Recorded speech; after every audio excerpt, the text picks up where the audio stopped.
Well, the cruise was awesome, except for one thing.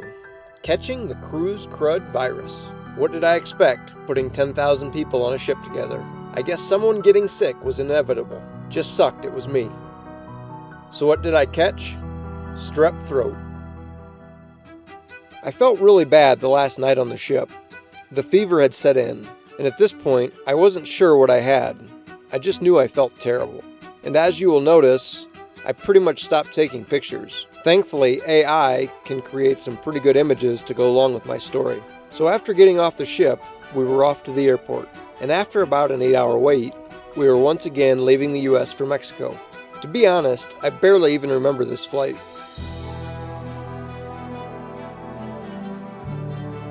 This is where our room is.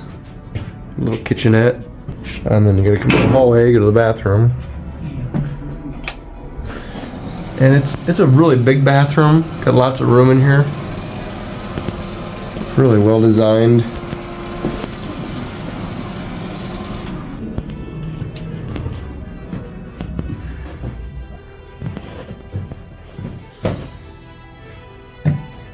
There's my sick baby. You hear my voice, it's because we're sick. We're doing recovery. We're doing recovery in this tiny little apartment. I'm already recording you. I'm already recording you. She says don't record her. She doesn't want to be true and live. The real life on the road and beyond. This is the real life right here. This is what happens when you go on a cruise ship with a bunch of children and you end up with the crud. We decided to give up on our plans to explore Mexico City and just head back home. This open-air bus terminal gives us an opportunity to watch the birds.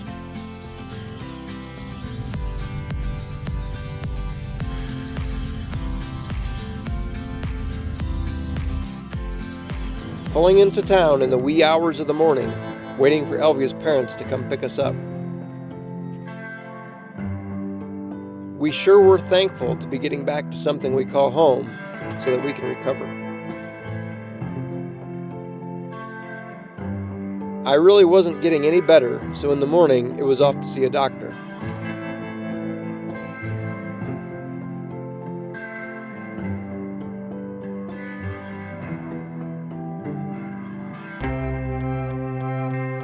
This mountain in the distance is called Cerro de la Joya. It is quite a sight. Elvia's uncle keeps asking if I want to climb it with him. I'm not sure it's going to happen on this trip.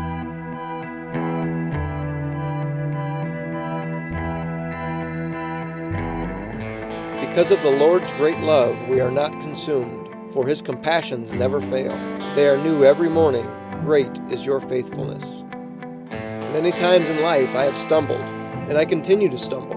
But it is great knowing that each morning that I wake again, the Lord has saw fit to give me another chance. Whether my stumble was in my relationship with my wife, relationships with family, with a project, or even a stumble in my faith, each day is a new day and made new with each sunrise. Each time I see a sunrise, I think of this.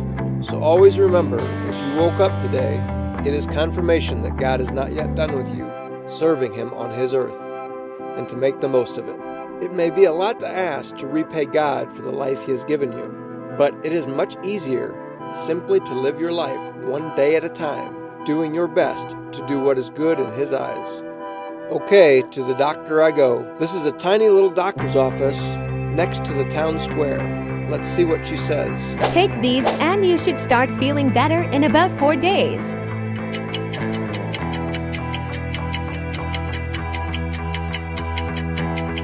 Well, I was still sick 4 days later and stayed inside away from all the people that were at the party that was just outside my bedroom. I felt bad not coming out and seeing everyone, but I really wasn't feeling great and didn't want to risk getting anyone sick. So the next day it was back to another doctor, this time at a bit larger clinic. Let's see if Dr. Arturo has some better treatments for this sick gringo. He said he had some secret sauce, but it was an injection, and asked if that was okay. What am I gonna say? No, I'm afraid of needles. So I told him if he thinks it'll help, let's do it. Next thing I know, I'm getting one in the arm and one in the arse. My lucky day. So I got 2 shots, another antibiotic, and some other stuff too. Hopefully this works. This doctor seems to know his stuff, So I also asked him about some pain I've been having in my shoulder. So after feeling it, he said I might need to have surgery and asked if I wanted to get an MRI. So the next morning, it was off to get an MRI. And you won't believe what an MRI costs down here. I think it was like 3,800 pesos, $190. So I always thought I was getting screwed by the medical industry in the United States. But now I had first-hand experience at receiving affordable, quality care in another country. Well, I didn't end up getting surgery. The specialist said he was concerned that it had been a year since I had injured it, and it would not be a surgery he would recommend. Oh well, at least I have an answer, and guess I shouldn't wait so long to see a doctor next time. All said and done, it was close to 3 weeks before we were feeling better from the cruise crud virus. But at least it happened while we were here in Mexico, where we could get good care and had a comfortable place to recover. Elvie wasn't nearly as sick as me. She's got a much better immune system. Now that we were better, it was time to get back to enjoying our time on the road and beyond here in Mexico. For Elvia's mom's birthday, we went to this restaurant that was a few towns away. It was right on a lake. It was quite a beautiful place. The view was stunning, and the food was pretty good too.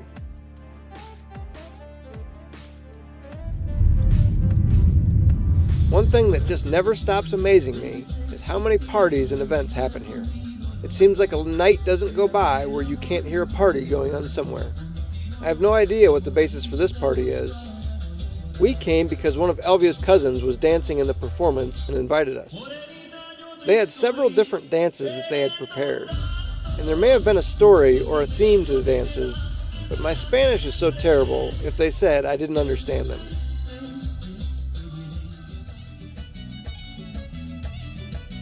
I don't recall how long the performance was, but it wouldn't surprise me if it was a few hours or more.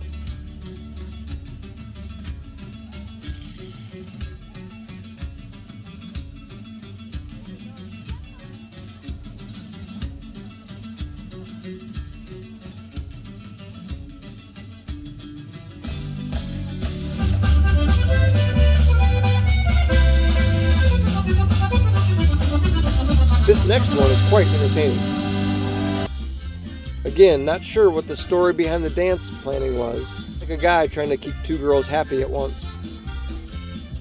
They do a pretty good job with the acting and seeming impatient for their turn to dance with him.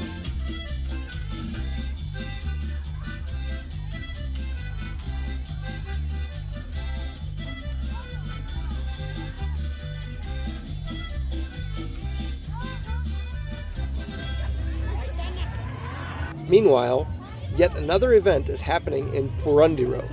We had no idea this was happening. This was just another day making a run to town for groceries and running errands. And we stumble upon a kids' Christmas parade, including the Grinch.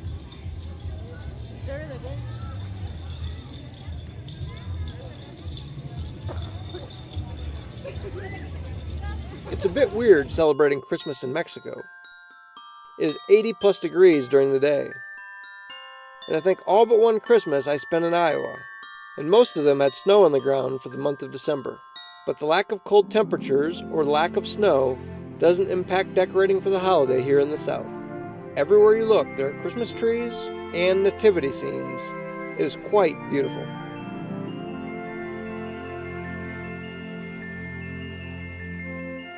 Wait, what is that?